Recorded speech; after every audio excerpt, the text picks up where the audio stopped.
এটা হচ্ছে সেই সুন্দর রসুলপুর গ্রাম। কামাই রোজগার আর হচ্ছে না, আর ভালো লাগছে না। এখন কি করবো বুঝতে পারতাছি না। আর গ্রামের তো তেমন কাজও নাই। এখন ডাল সিজন চলতেছে। দেখি আজ বাজারে যেয়ে যদি কোনো কাজ পাই, কপাল যদি ভালো হয় তাহলে তো ভালোই, দু মুঠো খেতে পারবো। আর না হলে কি হয় কে জানে।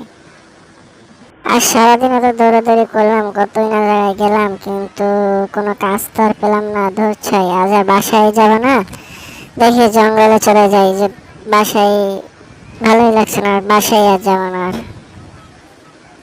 এই তো জঙ্গলে এসে গেলাম, দেখি। তার বন্ধু, তুমি এখানে এসেছো, তোমার যত সমস্যা আমি বুঝতে পেরেছি। দেখি তোমাকে যদি কিছু সাহায্য করতে পারি।